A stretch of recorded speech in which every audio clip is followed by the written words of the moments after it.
الله وسلامه عليه وعلى آله وصحبه ومن سار على نهجه إلى يوم الدين أما بعد فإن أصدق الحديث كتاب الله وأحسن الهدي هدي محمد صلى الله عليه وسلم شر الأمور محدثاتها فإن كل محدثة بدعة وكل بدعة ضلالة. أيها الإخوة rahimana wa rahimakumullahu jami'an. Alhamdulillah Allah masih berikan kepada kita kesempatan pada pagi hari ini untuk hadir di majelis min majalis al-ilm, dan kita harap semoga kehadiran kita di sini tercatat sebagai amal saleh yang mendekatkan kita kepada Allah Subhanahu wa taala dan menjadi wasilah yang mempermudah kita untuk selamat dari nerakanya dan masuk ke dalam jannahnya. Allahumma amin. Ikhwani wa akhwati fillah, Allah Subhanahu wa taala sudah menjelaskan kepada kita bahwa kita ini diciptakan untuk tujuan yang jelas, untuk tujuan yang jelas. Kama qala azza wa jalla wa ma khalaqtul jinna wal insa illa liya'budun ma uridu minhum min rizqin wa ma uridu an yut'imun innallaha huwar razzaqu dzul quwwatil matin. Aku tidaklah menciptakan jin dan manusia supaya mereka mengibadahiku illa liya'buduni. Kata Ibnu Katsir rahimahullahu taala, ini artinya ibadah itu mewujudkan tauhidullah azza wa jalla. Tauhid dari ketiga aspeknya, baik Allah sebagai Rabbul Alamin maupun Allah sebagai satu-satunya yang diibadahi, dan juga Allah dengan segenap sifat-sifat dan nama-namanya. Allah mengatakan, ma uridu minhum min rizqin wa ma uridu an yut'imun. Aku tidak mengharapkan rezeki sama sekali dari mereka. Tidak minta mereka memberikanku makan, karena Allah tidak butuh itu semua. Innallaha huwar razzaq. Sesungguhnya Allah lah yang memberikan rezeki sejatinya. Dzul quwwatil matin, yang memiliki kekuatan. Ada isyarat sebetulnya tentang bagaimana kita ini harus menyikapi kehidupan dunia. Kalau kita salah dalam menyikapi kehidupan dunia, maka kita akan dinilai oleh Allah Subhanahu wa taala sebagai manusia yang tidak berharga. Tidak ada gunanya. Oleh karena itu dalam surah yang kita hafal semua, surah At-Tin, yaqulullah azza wa jalla, a'udzu billahi minasyaitonir rajim, bismillahirrahmanirrahim, wat-tin, demi buah tin atau demi pohon tin, waz-zaitun, demi buah zaitun atau demi pohon zaitun, wa turi sinin, dan demi bukit Tursina. Buah tin dan buah zaitun, ada yang menafsirkan itu simbol dari bumi Palestina, di mana pohon tin dan pohon zaitun tumbuh subur di sana. Wa turi sinin, bukit Tursina itu ada di Mesir. Kalau Palestina itu tempat lahirnya Isa alaihissalatu wassalam, kalau Tursina tempat Nabiullah Musa diangkat menjadi Rasul oleh Allah, diajak bicara oleh Allah, itu di bukit Tursina di Mesir. Wa hadzal baladil amin, dan negeri yang aman sentosa ini, yakni Makkah, kelahirannya Rasulullah sallallahu alaihi wasallam. Setelah Allah menyebut ketiga atau menyebut hal-hal tadi, Allah kemudian menegaskan, laqad khalaqnal insana fi ahsani taqwim. Sungguh kami telah menciptakan manusia, makhluk yang namanya manusia ini, terlepas dari latar belakang sosial, budaya, ekonomi, suku, bangsa, apapun itu, jenis kelamin, pokoknya dia namanya manusia ya.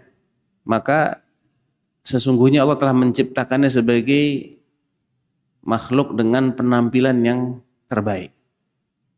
dalam rupa yang sebagus-bagusnya. Fi ahsani taqwim. Dalam rupa yang sebagus-bagusnya. Tapi lihat bagaimana nasib manusia berikutnya. Tsumma radadnahu asfala safilin. Artinya, kemudian kami akan kembalikan manusia ini semuanya, terlepas dari apa latar belakang sosial, budaya, ekonomi, suku bangsa dan lain-lainnya tadi itu. Kami kembalikan dia kemana? Asfala safilin, ke tempat yang serendah-rendahnya. Kata ahli tafsir, ke jahanam. Siapa yang dikecualikan? Illal ladzina amanu wa amilus salihat. Cuman ini aja yang dikecualikan. Kalau tidak mewujudkan dua syarat ini, iman dan amal saleh, asfala safilin. Makhluk yang sebagus-bagusnya itu pasti akan ditaruh oleh Allah di tempat yang serendah-rendahnya. Kecuali orang yang beriman dan beramal saleh. Jadi kalau orang tidak faham buat apa dia hidup di dunia, ya pantas memang. Tsumma radadnahu asfala safilin. Seperti barang yang sudah nggak berguna, dikemanakan? Buang. Ya, buang tempat sampah. Nggak ada gunanya dia. Manusia itu di mata Allah, fungsinya, tujuan utama keberadaan dia itu adalah supaya mengabdikan dirinya kepada Allah. Tujuan utama ya, kita bisa ya, tujuan utama. Ada hal-hal yang menjadi wasilah supaya tujuan utama ini tetap terpelihara dengan baik, tetap terjaga. Yaitu kita harus bertahan hidup di dunia. Kita harus jaga nikmat-nikmat Allah, nikmat kesehatan, ya, nikmat ilmu, nikmat hidup, dijaga. Tapi bukan itu tujuan utamanya. Tujuan utamanya apa? Untuk mengabdi. Nah, banyak orang yang berpikir kebalik. Dia tidak pernah memikirkan tujuan utama, dia justru memikirkan sesuatu yang sebetulnya sudah ditanggung oleh Allah. Allah yang bertanggung jawab. Bukan kita yang akan merubah takaran dan ketentuan itu, bukan. Kita ini hanya mengupayakan sebab yang sudah ditentukan itu nyampe ke kita. Sekali lagi, bukan kita yang menentukan dan menjatah rezeki kita, bukan. Rezeki kita ini sudah ditentukan, sudah dicatat, sudah dibagi-bagikan oleh Allah Subhanahu wa Ta'ala di langit sana, sudah tercatat semua, tiap harinya kita dapat berapa, sudah. Dan tidak akan ada yang berubah dari itu semua. Kita ini hanya mengupayakan sebab itu nyampe ke kita. Bukan berarti kalau sebabnya kita lipat gandakan, terus yang di sana berubah jadi berlipat ganda, tidak. Enggak berubah. Ya, wa fis samaa'i rizqukum wa ma tu'adun. Di langitlah jatah rezeki kalian dan apa yang dijanjikan bagi kalian. Fis sama'. Ya. Ahum yaqsimuna rahmata rabbik, di surat Az-Zukhruf mengatakan ahum yaqsimuna rahmata rabbik nahnu qasamna bainahum ma'isyatahum fil hayatid dunya. Apakah mereka yang membagi-bagikan ma'isyah, membagi-bagikan rahmat Allah kepada sama manusia? Apakah manusia ini yang memberikan jatah-jatahnya sejatinya? La. Nahnu, kata Allah, kami qasamna, telah membagi bainahum, di antara mereka, ma'isyatahum, ma'isyah mereka, penghidupan mereka, fil hayatid dunya, di selama hidup di dunia ini. Jadi sudah dibagi sama Allah, cuman kita nggak dikasih tahu tiap hari itu berapa jatahnya, kita nggak tahu.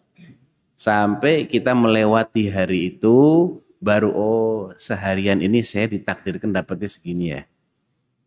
Besok berapa? Nggak tahu. Udah ditentukan belum? Sudah. Dan pasti akan dapat sesuai dengan ketentuan. Pasti. Kita hanya disuruh mengupayakan sebab. Jadi sebetulnya kalau untuk bertahan hidup, ya, untuk tetap survive, rezeki kita itu sudah ditanggung oleh Allah. Wa ma min dabbatin fil ard illa 'ala Allahi rizquha. Jangankan kita, semua binatang yang berjalan di muka bumi, mau semut yang kecil sekalipun, semua rezekinya sudah ditanggung oleh Allah. Jadi jangan sampai kita ini punya pola pikir yang terbalik. Sesuatu yang sudah ditanggung, kita kejar mati-matian, kita pikirkan siang malam. Sesuatu yang belum ditanggung justru kita abaikan. Apa kira-kira ini yang belum ditanggung? Keselamatan kita ini di akhirat. Ya. Allah kan tidak pernah menjelaskan Allah bertanggung jawab menyelamatkan semua manusia di akhirat. Tidak ada itu ayatnya. Yang selamat ya illal ladzina amanu wa amilus shalihat. Kalau di surat Al-Asr ada tambahan 2 lagi. Wa tawasau bil haqqi wa tawasau bis sabr. Kalau enggak fi khusr.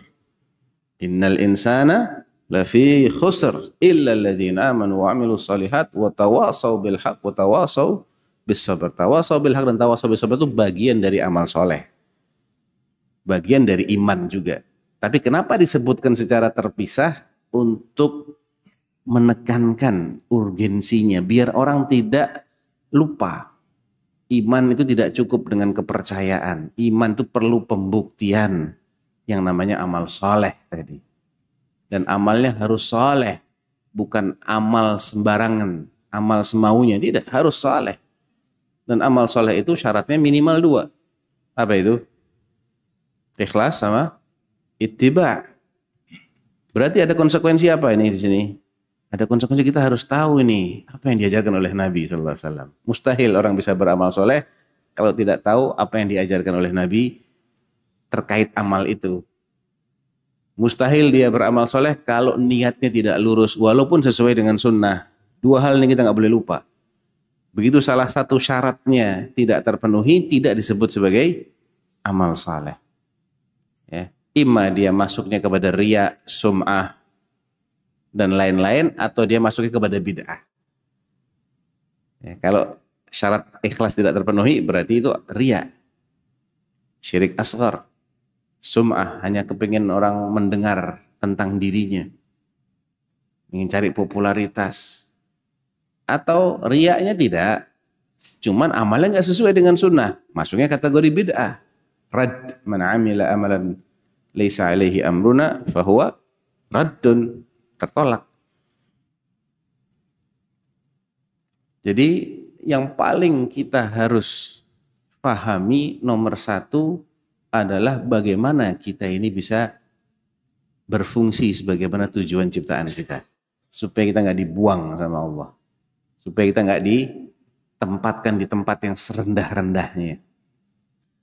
Dan itu semua sudah dijelaskan, jamaah sekalian, sudah dijelaskan oleh Allah Subhanahu wa taala. Jalan yang mana yang harus diikuti, caranya bagaimana, sudah ada semua. Kita ini tidak akan punya uzur di hadapan Allah kalau masih jahil sama yang begini-begini. Kita nggak ada uzur, apalagi di Pekanbaru lagi. Banyak kajian, banyak masjid, ya, banyak TV-TV sunnah, banyak radio-radio sunnah, buku-bukunya ada. Kok sampai nggak ngerti? Apa uzur kita di hadapan Allah? Ya, nggak ada. Bahkan orang yang akalnya waras, itu dia akan menyesal nanti di akhirat. Menyesal dia. Kenapa selama hidup di dunia tidak mau berpikir dengan akal sehatnya tentang tujuan kehidupan. Padahal kalau dia mau menggunakan akalnya, dia akan menyadari bahwasanya selama ini yang dia lakukan ini bukan semestinya. Masa cuma begini-begini saja? Makanya Allah Subhanahu wa taala menjelaskan hakikat orang yang hanya memikirkan nasib dia di dunia itu, hanya memikirkan kesejahteraan di dunia, itu hakikatnya seperti binatang. Coba kita renungi ya. Allah mengatakan di surat Al-A'raf ayat 179. Walaqad dzara'na li jahannama katsiran minal jinni wal ins. Kami telah siapkan Jahannam itu sebagai tempat yang akan dihuni oleh banyak manusia dan juga jin. Kenapa kok Jahannam jadi tempat hunian manusia dan jin dalam jumlah yang banyak itu? Lahum qulubun la yafqahuna biha. Mereka diberi hati sanubari oleh Allah. Jin punya hati, manusia juga punya hati. La yafqahuna biha. Tapi nggak dipakai untuk memahami. Akalnya nggak dipakai untuk memahami. Kayak binatang itu kan juga punya organ yang namanya otak. Punya kan? Organ otaknya ada kan? Ada. Kambing, sapi, unta, apapun lah. Sebagaimana manusia juga punya organ yang namanya otak, yang namanya qalb. Organnya ada, tapi tidak difungsikan sebagaimana semestinya. Walahum a'yunun. Mereka juga punya mata. Manusia punya mata, jin juga. Bisa, melihat itu bisa. Nggak buta matanya. Fungsi mata penglihatan itu Allah berikan pada manusia, pada jin. La yubsiruna biha, tapi nggak dipakai juga untuk melihatnya. Nggak dipakai untuk melihat. Melihat apa kira-kira? Bukan cuma melihat sesuatu yang kasat mata. Kalau sesuatu yang kasat mata, semua orang bisa melihat itu kan.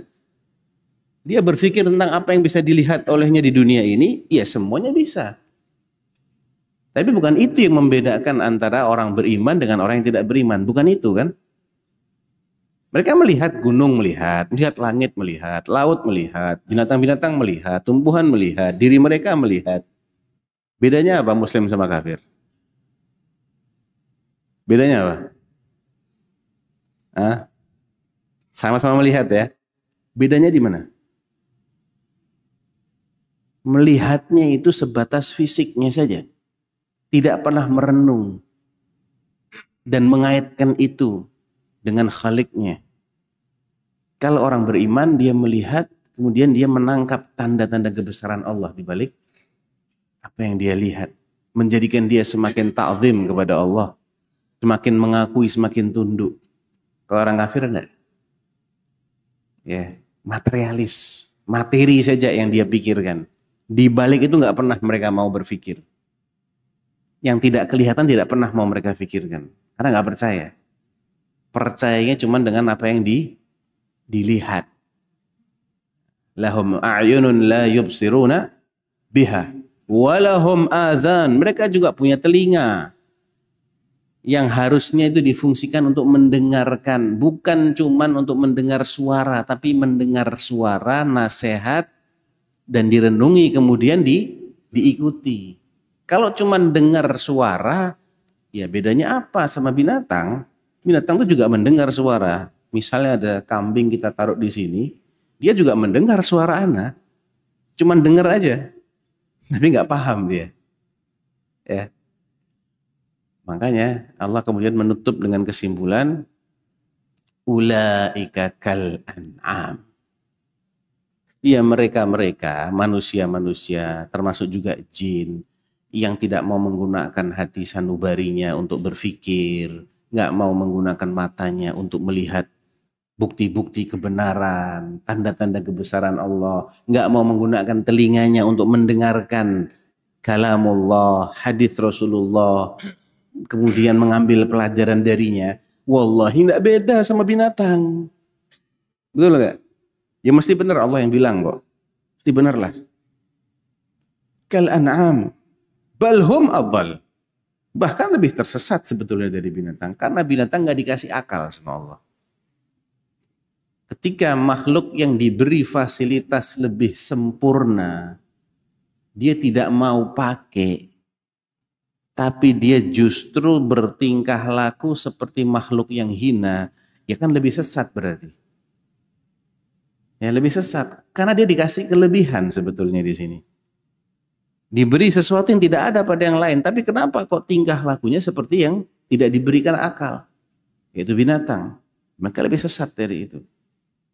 Di ayat yang lain Allah juga menjelaskan, "Wa mathalul ladzina kafaru kamathalil ladzi yan'iqu bima la yasma'u illa du'a'an wa nida'a.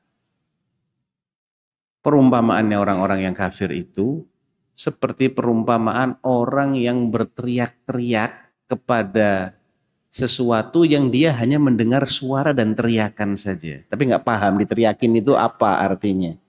Nggak paham dia. Siapa yang begitu? Ya binatang. Dia dengar suara. Cuman dia nggak pernah mau memahami teriakan ini itu harus saya sikapi bagaimana. Ya, jadi ayo ikhwah, agar kita semuanya tidak dianggap oleh Allah Subhanahu wa taala sebagai makhluk yang tidak berguna, yang akhirnya dibuang, dicampakkan ke tempat yang serendah-rendahnya, dan agar kita tidak dianggap seperti layaknya binatang yang hanya bisa melihat tapi tidak pernah mengambil pelajaran, hanya mendengar tapi tidak mau mengikuti, maka tidak ada pilihan lain, kita harus jadi orang yang beriman. Tidak ada pilihan lain, kita harus tahu bagaimana kita beramal soleh, bagaimana kita mengabdikan diri kita kepada Allah Subhanahu wa taala. Dan sekali lagi, Allah memberikan semua fasilitas supaya kita bisa menjadi hamba Allah dan tidak menghalang-halangi. Ya, namun Allah juga nggak maksa kita, nggak maksa kita untuk jadi hamba Allah juga, nggak dipaksa sama Allah. Kita ini diberi pilihan oleh Allah, difasilitasi, tapi kita juga diberi pilihan. Dan masing-masing pilihan sudah dijelaskan oleh Allah konsekuensinya apa. Ya. Kalau memilih yang begini, nanti kamu akan dapat seperti ini.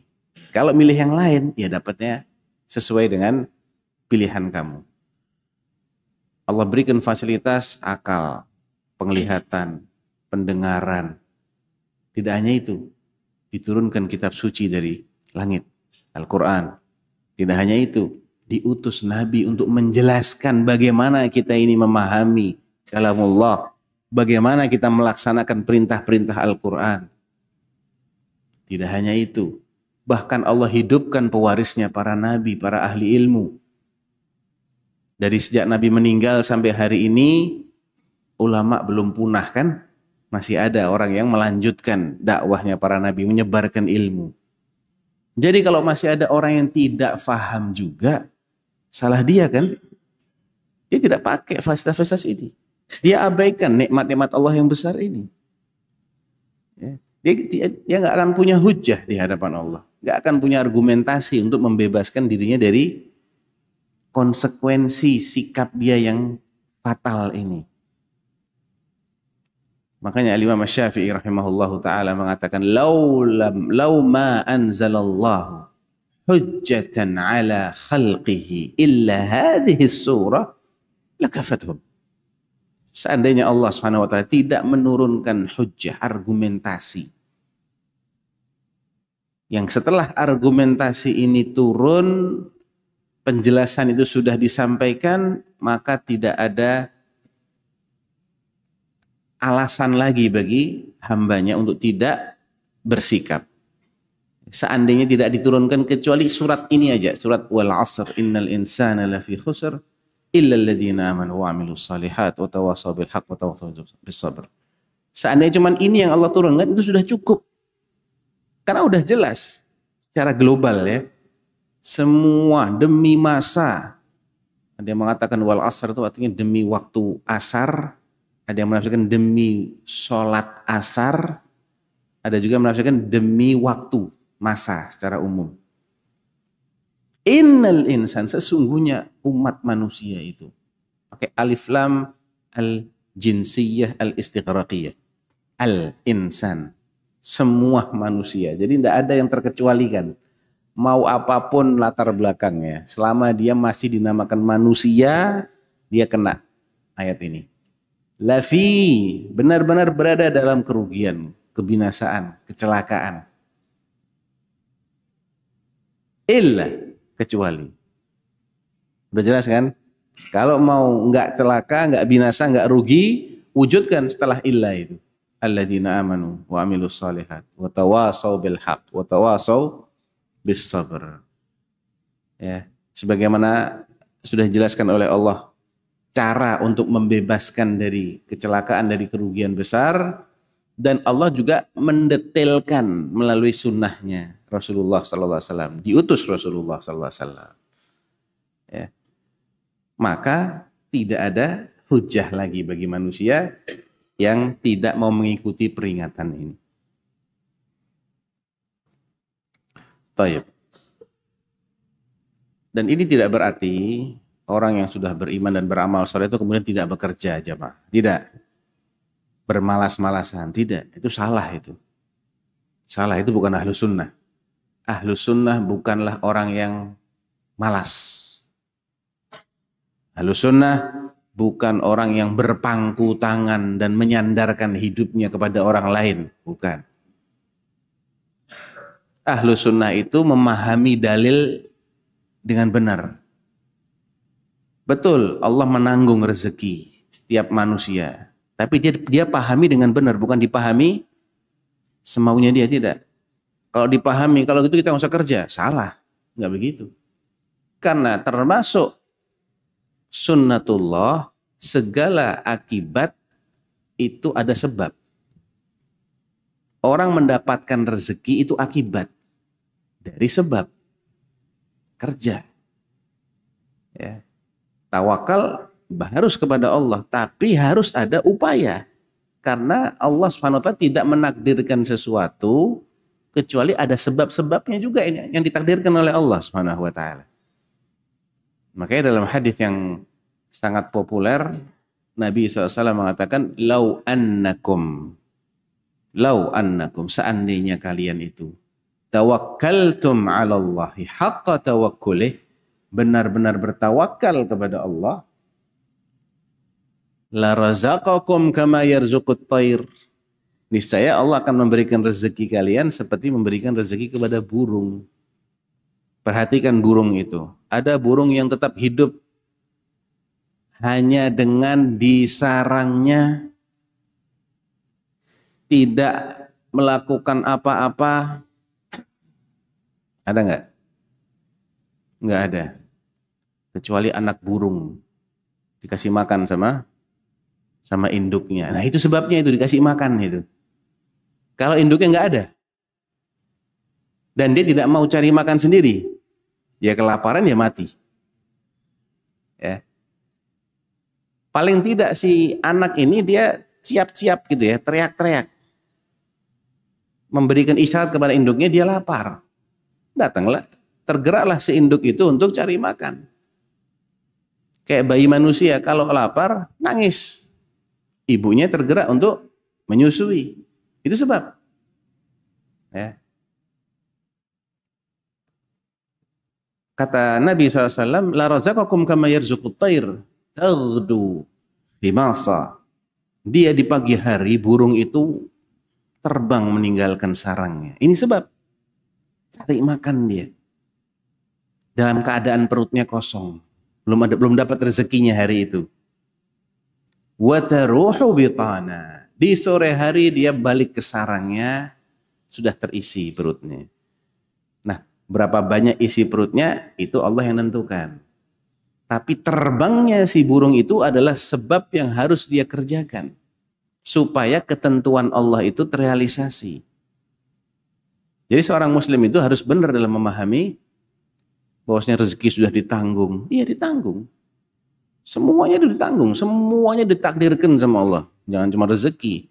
Kita mau gerak, mau apa, mau ngomong apa, mau ngelirik kemana, semuanya itu sudah ditakdirkan oleh Allah Subhanahu wa taala. Namun Allah menakdirkan itu juga dengan sebab. Nah, kita disuruh menempuh sebab-sebab yang diperintahkan, yang diizinkan, yang disyariatkan. Dan jauhi sebab-sebab yang dilarang. Karena dalam bab mencari rezeki itu tidak semua orang mencarinya dengan cara yang diizinkan, dengan sebab yang halal. Ada yang begitu, ada yang tidak peduli. Nah, ini bahaya yang tidak peduli ini. Padahal semuanya sudah ditanggung, tidak akan dapat lebih dari jatah dia hari itu. Cuman masalahnya ketika dia memilih cara yang salah, maka akan ada sanksi dari Allah. Oleh karena itu dan hadis yang sahih, di Sahih Muslim wa ghairih, Nabi SAW mengatakan, "Walladzi nafsi biyadihi innahu lan tamuta nafsun hatta tastawfiya rizqaha." Demi Allah, kata Nabi, demi zat yang jiwaku ada di tangannya, sesungguhnya tidak akan ada seorang jiwa manusia pun yang mati kecuali setelah dia menghabiskan semua rezekinya. Kalau rezekinya belum habis, wajib hidup. Rezekinya sudah habis, wajib apa? Kok takut ngomong? Wajib apa? Wajib mati. Itu kalau rezeki dia sudah habis. Ya, kan Nabi yang bilang, tidak akan ada seorang pun yang mati kecuali setelah dia mengambil semua rezekinya. Jadi umur kita ini berbanding lurus dengan rezeki kita. Yang dijatah tiap hari tadi sama Allah. Turun dari langit sekian. Kita nggak tahu jatahnya berapa dan masih berapa nggak ada yang tahu. Tapi Ustadz yang di rekening gimana? Belum tentu. Belum tentu yang di rekening itu jadi harta kita. Belum tentu sama sekali. Makanya Nabi SAW menjelaskan konsep harta yang benar-benar jadi harta itu cuma 3 macam. Tidak ada yang keempat. Simple. Dan yang dijelaskan oleh Nabi itu mesti benar. Dan itulah faktanya. Qala alaihi salatu wassalam, sebelum ana jelaskan hadisnya ya, ana lanjutkan hadis yang tadi. Innahu lan tamuta nafsun hatta tastawfiya rizqaha. Tidak akan ada seorang pun yang boleh mati kecuali setelah dia menghabiskan semua rezekinya. Fattaqullah. Maka takutlah kalian kepada Allah. Jalankanlah perintah-perintah Allah, jauhi larangan-larangan Allah. Kan itu takwa namanya. Ya, takwa itu menjalankan perintah, menjauhi larangan. Diperintah untuk mencari rezeki enggak? Diperintah. Diperintah untuk cari rezeki.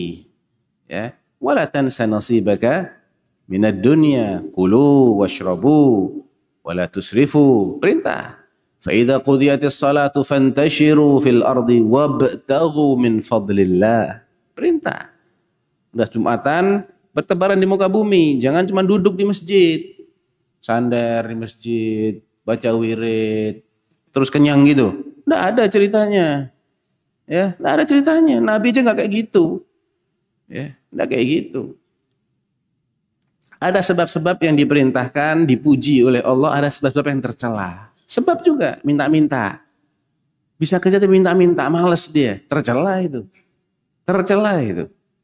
Ada lagi yang lebih tercela lagi, nyuri, korupsi, nipu orang, ngemplang duitnya orang.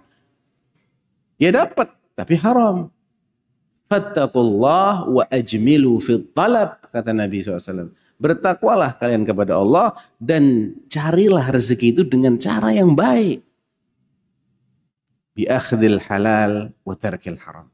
Dengan mengambil yang halal saja dan meninggalkan yang haram. Dan itu juga sudah dijelaskan. Mana cara-cara yang halal, mana yang haram. Dijelaskan. Jadi kita tidak punya alasan apa sama sekali di hadapan Allah Subhanahu wa taala. Ya. Nah, sekarang bagaimana kalau kita sudah punya tabungan banyak ini Ustaz? Rekening kita sudah gendut-gendut semua. Jawabannya, apa yang dijelaskan oleh Nabi SAW tentang harta kita yang sesungguhnya itu, kita renungi hadis berikut ini. Hadisnya ada dalam Sahih Muslim, riwayat Abu Hurairah dan Abdullah bin Syikhir. Nabi SAW mengatakan, yaqulu ibnu Adam mali mali. Manusia, Bani Adam ini suka mengklaim, wah ini harta saya ya. Ini aset-aset saya, properti saya, pakaian, barang-barang perhiasan, duit. Ini punya saya, ini punya saya, ini punya saya. Apa kata Nabi? Wa inna malaka min malika ya ibna Adam salat. Padahal sejatinya hartamu yang benar-benar jadi hartamu itu cuma 3 macam. Kita renungi, kita hafalkan apa yang dinyatakan oleh Nabi sebagai harta sejati kita ini. Ya. Ini kesimpulan kajian kita pada pagi hari ini ada pada hadis ini insyaallah. Ma akalta fa'afnait. Yang pertama, apa yang kau konsumsi sampai habis? Dimakankah, diminumkah, pokoknya dikonsumsi. Ini antum dibagikan air sekarang. Betul? Sebagiannya dapat ya. Air itu belum tentu jadi harta antum. Kalau ditinggal nggak jadi diminum, ya udah, bukan milik antum. Atau antum minum separuh, ya separuh saja yang masuk ke perut itu yang jadi harta antum, yang antum bisa manfaatkan itu aja yang jadi harta antum. Disuguhkan kepada antum, masya Allah, 1 nampan kambing, ya, kambiang, ya, pakai lauk macam-macam. Antum cuman makan 10 sendok. Ya 10 sendok itu yang jadi harta antum. Sisanya bukan. Kan gitu tuh hakikatnya. Iya. Itu tipe harta kita yang pertama. Yang kita konsumsi sampai habis. Kalau nggak habis, ya yang masuk ke perut itu yang jadi harta kita. Au labista fa'ablait. Yang kedua, yang kau pakai sampai usang. Sampai rusak, nggak bisa dipakai lagi. Sampai akhirnya kamu ganti dengan yang lain.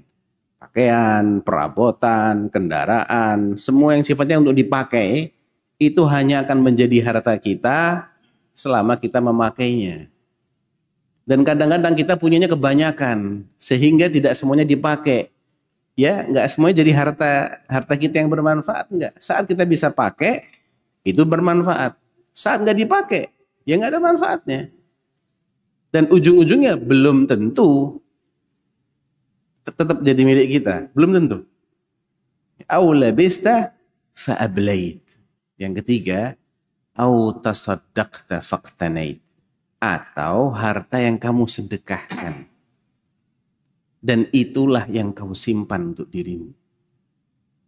Di riwayat yang lain, au tasaddaqta fa'abqait. Yang kau kekalkan. Di riwayat yang ketiga, fa'amdhait, yang kamu sedekahkan sehingga dia itu tercatat sebagai amal solehmu. Kita renungi lagi, 2 tipe harta yang pertama ini, jamaah sekalian, itu manfaatnya temporer atau abadi?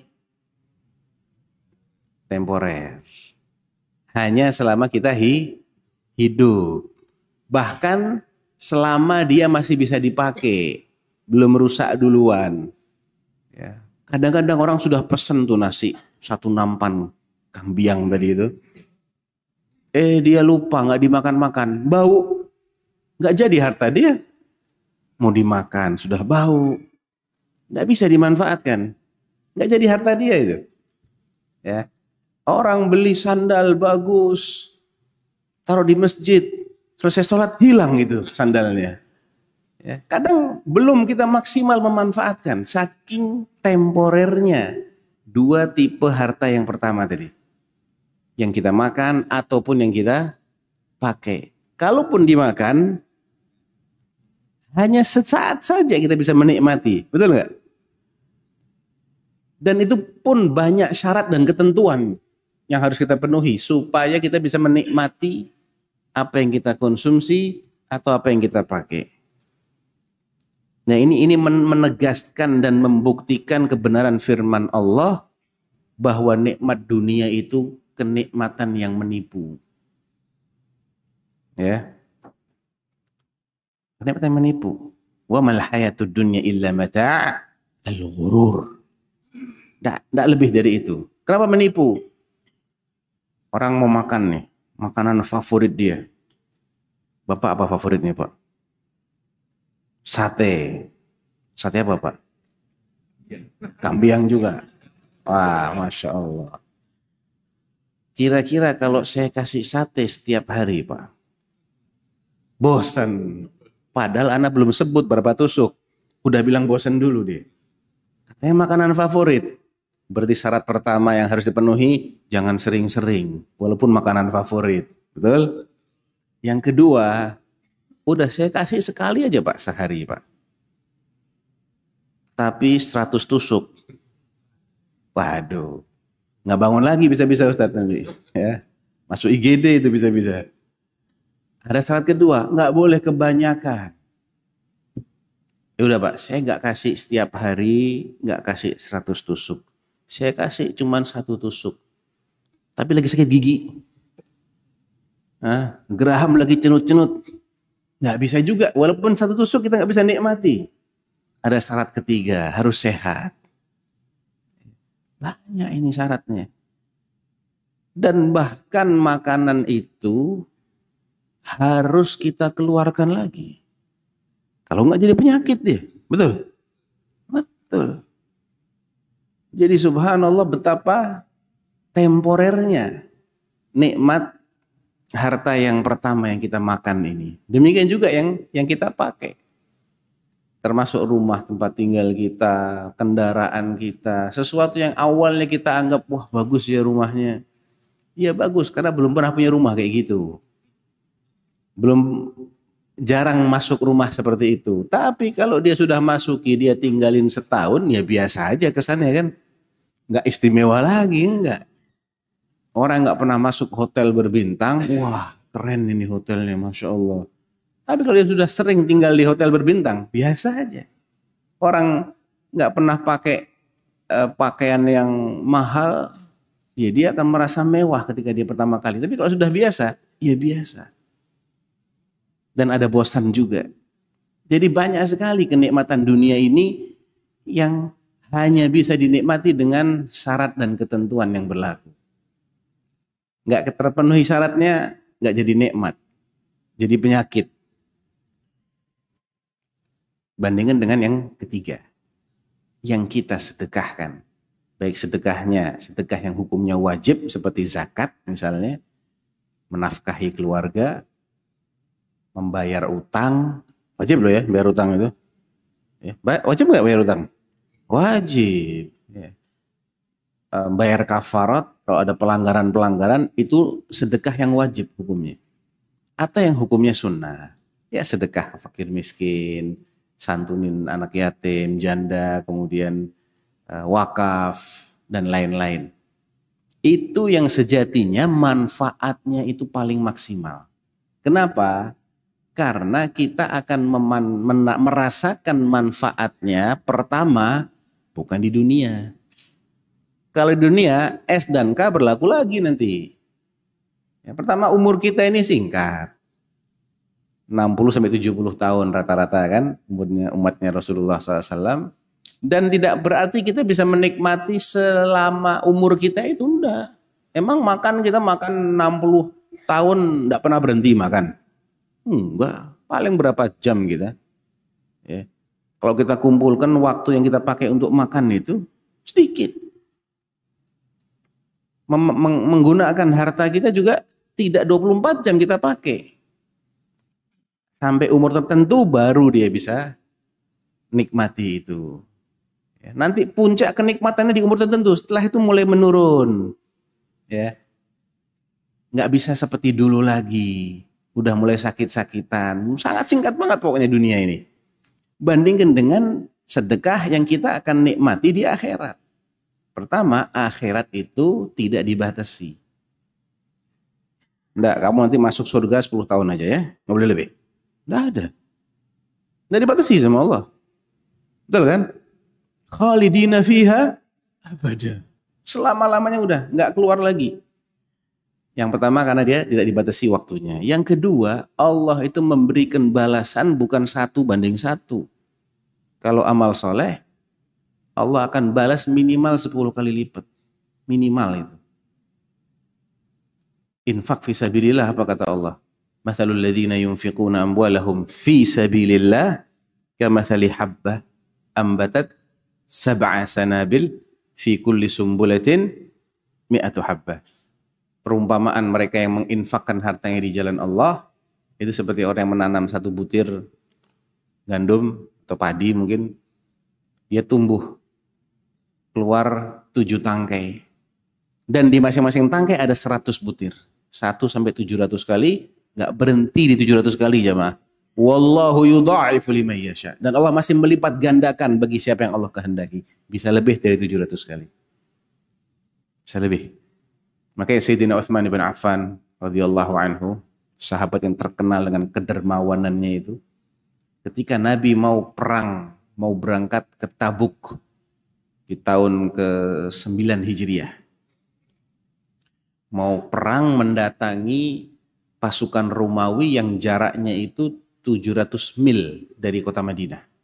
1000 kilo lebih. Ya. Tentunya butuh logistik yang cukup besar untuk memberangkatkan pasukan sebanyak itu dalam perjalanan yang sejauh itu untuk perang lagi. Persenjataan harus ada, kendaraan harus memadai, bahan makanan harus cukup, biaya besar. Dan itu di saat orang lagi nunggu-nunggu kurmanya mau panen, tambah berat lagi nih. Kayak orang sini sawit lagi mau panen nih. Mending sawit 2 minggu sekali panen. Ini setahun sekali loh panen ya kurma. Setahun sekali tuh panen. Artinya jerih payah mereka setahun itu harus hampir saja mereka petik, justru saat itu Allah perintahkan mereka untuk berangkat perang. Di puncaknya musim panas lagi. Karena kurma itu dipanennya di musim panas, tahun sekali. Bayangkan betapa beratnya perjalanan itu sehingga perlu pembiayaan yang luar biasa, tapi kasnya negara sedang garing.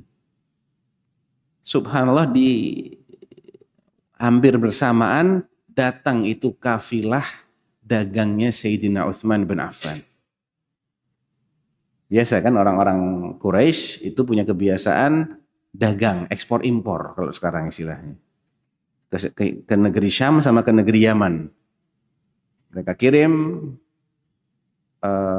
kafilahnya, beli barang-barang, dibawa, dijual. Nanti ganti musim kirim lagi ke Yaman, beli, dijual di Mekah. Setelah hijrah pun itu dilanjutkan oleh Sayyidina Utsman, kebiasaan itu. Datang itu kafilah dagang yang penuh dengan berisi barang makanan, walhasil kebutuhan ada di situ semua. Itu miliknya Utsman. Begitu kelihatan debunya kafilah itu ngebul dari kejauhan, itu para tengkulak sudah mencegat. Belum masuk udah dicegat dulu. Utsman diiming-imingi. Saya beli dengan keuntungan 100%.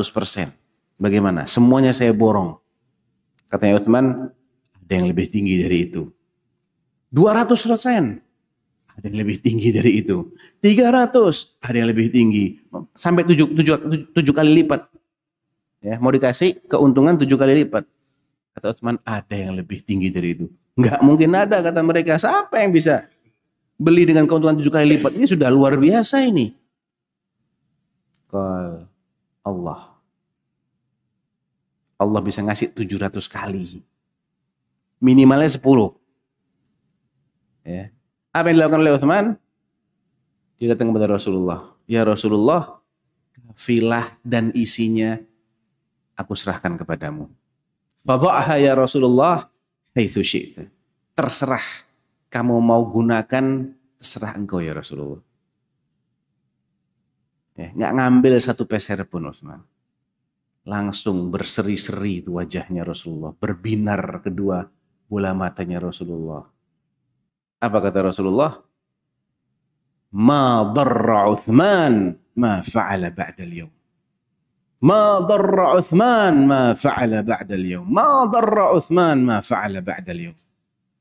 Semenjak hari ini, ya, apa yang sudah dilakukan Utsman hari ini tidak akan menjadikan dia itu terkena mudarat lagi selamanya. Ya, itu tazkiyah dari Rasulullah SAW bahwa infaknya Utsman itu diterima. Ikhlas dia tidak cari untung sama sekali. Dan itu di saat keuntungan yang sangat tinggi diiming-imingkan. Beda orang infak ketika barang lagi pada nggak laku. Wah, Nah, ini mumpung susah dijual, udah deh Anda sedekahkan aja. Bagus, bagus. Cuman pahalanya beda. Ya. Karena keterikatan kita terhadap harta ini saat itu beda. Beda. Ya. Makin kita sayang, terus kita lepas karena Allah, wah makin besar pahalanya. Lan tanalul birra hatta tunfiqu mimma tuhibbun. Kalian tidak akan mencapai puncak kebajikan, kesempurnaan amal soleh, sampai kalian mau membelanjakan yang kalian cintai. Harta simpenannya, kesayangannya. Jadi ibaratnya orang kalau mau nyumbang, dia buka dompetnya. Ada warna merah, ada biru, ada hijau, ada pink, ada abu-abu. Nah, yang mana yang dia keluarin? Yang abu-abu biasanya yang dikeluarin. Nah. Padahal yang paling dia cintai kan yang merah. Ya, atau turun dikit yang biru, biru cerah ya, bukan birunya keabu-abuan. Sekarang ada biru yang menipu itu. Biru agak abu-abu itu. Ya. Nah, jadi lan tanalul birra hatta tunfiqu mimma tuhibbun. Utsman dikasih semua. Karena apa? Dia akan dikasih 700 kali lipat minimal sama Allah. Dan dikasih dengan kualitas yang jauh lebih baik. Kita tidak akan menemukan balasan di akhirat itu yang kualitasnya sama. Tidak ada yang sama. Semuanya jauh lebih baik. Allah yang mengatakan, walal akhiratu khairul laka minal ula. Sungguh akhirat itu lebih baik bagimu daripada yang di sini. Di ayat yang lain, wal akhiratu khairun. Dan akhirat itu jauh lebih baik dan jauh lebih kekal daripada dunia. Kualitasnya sudah beda. Bedanya dari sini mana? Pertama, orang kalau masuk jannah itu muda terus, nggak tua-tua. Sehat terus, nggak sakit-sakit. Makan terus, nggak kenyang-kenyang. Dan tidak pernah kelaparan. Jadi mereka itu tidak berhenti makan karena kenyang dan tidak makan karena lapar. Itu dunia itu. Orang melapar dulu baru makan, itu dunia. Kalau sudah kenyang dia aja berhenti, itu dunia. Di jannah itu bukan karena lapar dia itu makan, dan bukan karena kenyang dia itu berhenti. Terus makannya buat apa? Seneng-seneng. Itu aja. Isinya cuma seneng-seneng. Minum juga begitu, bukan karena haus dia minum, dan bukan karena kembung dia berhenti minum. Itu dari dulu jannah sudah kayak gitu tuh sifatnya. Sejak Adam dimasukkan di jannah, janji Allah apa? Innalaka alla taju'a fiha wa la ta'ra wa annaka la tadma'u fiha wa la tadha. Engkau selama di jannah tidak akan ju', tidak akan kelaparan, tidak akan telanjang, tidak akan kehausan, tidak akan kepanasan matahari.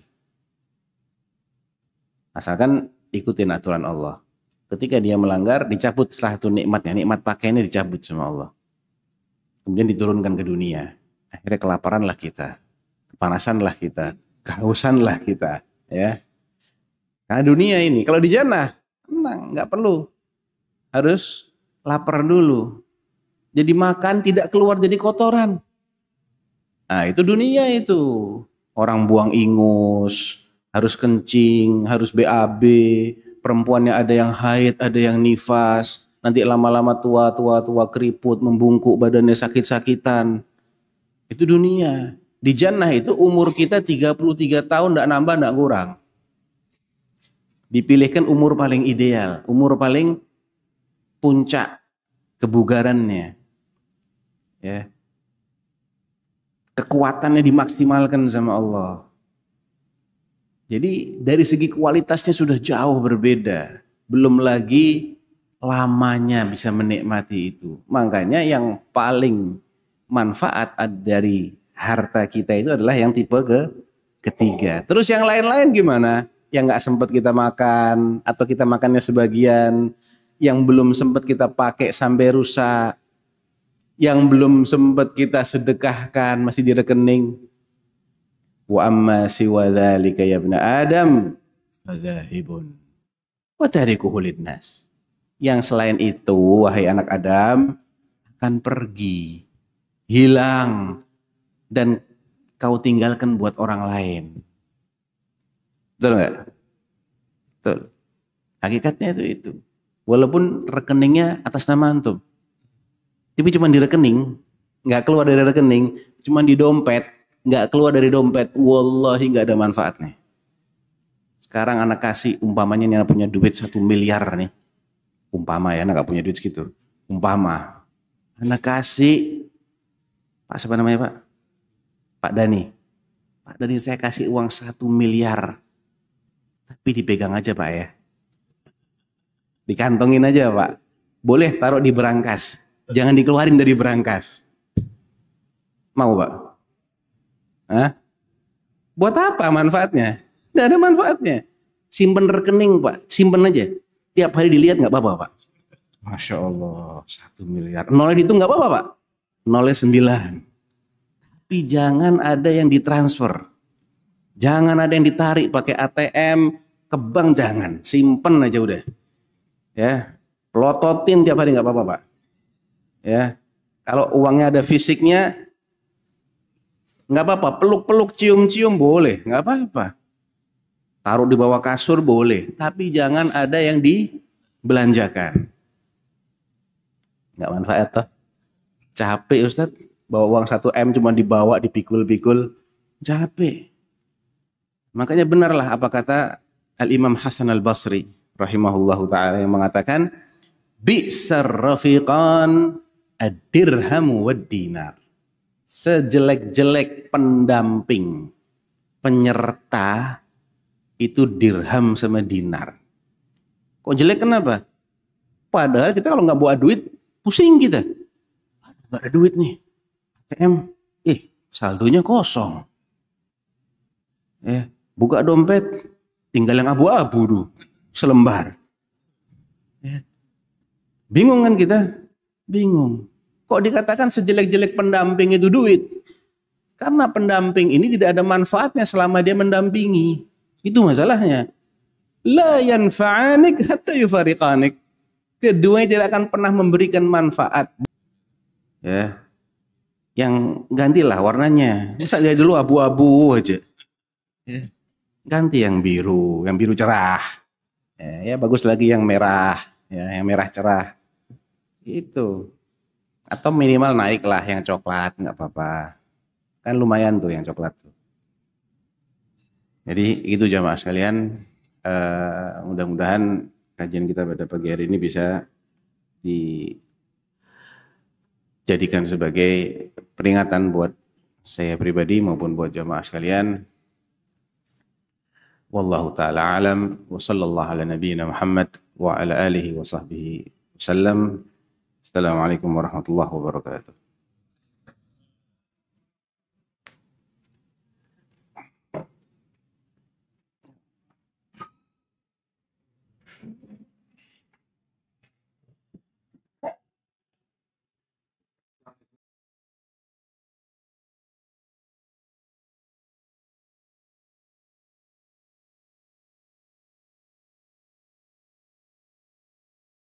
Subscribe channel Marhaban TV.